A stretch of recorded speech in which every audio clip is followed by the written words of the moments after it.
Religious Knowledge Systems by Camila Bustamante. The religion I was matched with the most similarities was Unitarianism. This religion is made up of open-minded and individualistic approach to religion that gives a scope for a very wide range of beliefs and doubts. It gives religious freedom for each individual. In other words, everyone is free to search for the meaning of life in a responsible way and reach their own conclusions. They see diversity and pluralism as valuable rather than threatening, and they can include people who are Catholic, Jewish, Buddhist, pagan, or atheist.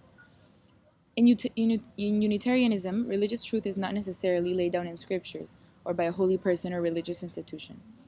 They believe religion should make a difference to the world, so they are often active in social justice and community work such as gender equality, gay rights, and other things. A knowledge question this religion poses is, to what extent does Unitarianism partially share religious knowledge with other religions? Because Unitarianism is made up of many current religions, but has a more liberal approach towards them. The second religion that I was the most interested in was Buddhism, which focuses on the personal spiritual development and attainment of a deep insight into the true nature of life.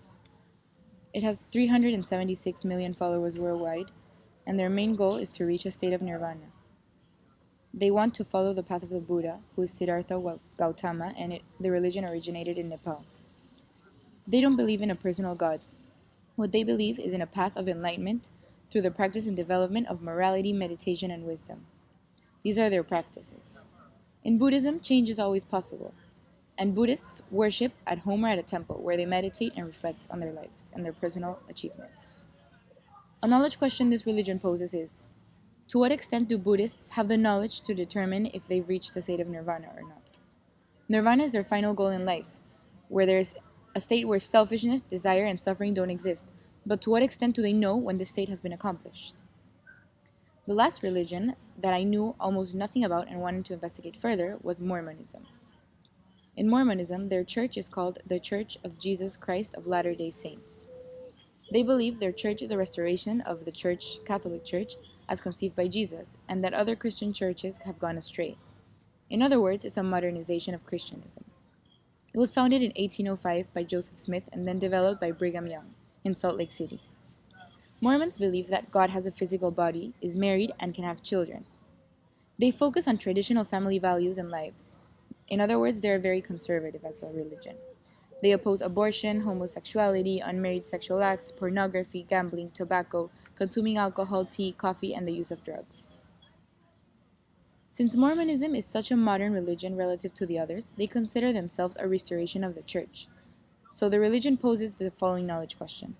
To what extent do Mormonism beliefs rely on the Christian religion by either supporting it or contradicting it? To compare all three religions in terms of their deities, or supreme beings, the three are very different. In Unitarianism, God is defined by the individual and their approach toward religion because they give followers that freedom. In Buddhism, there is no personal God. They only follow the path of Buddha because for them religion is constantly changing. Finally, for the Mormons, God exists, but is a regular human being just like everyone else. To address the final question that sums everything up, in what ways can religion give us truth? It honestly depends on the person and on the individual.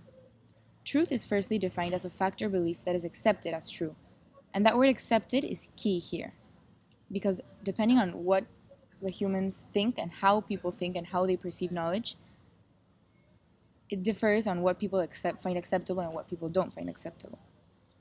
The truth given by religion actually depends on the individual's families, cultures, traditions, experience, lifestyle, friendships, and even more. Basically, religion gives each individual different truths depending on their perspectives or approaches towards all ways of knowing, whether it's faith, memory, emotion, reason, sense perception, language, intuition, or imagination.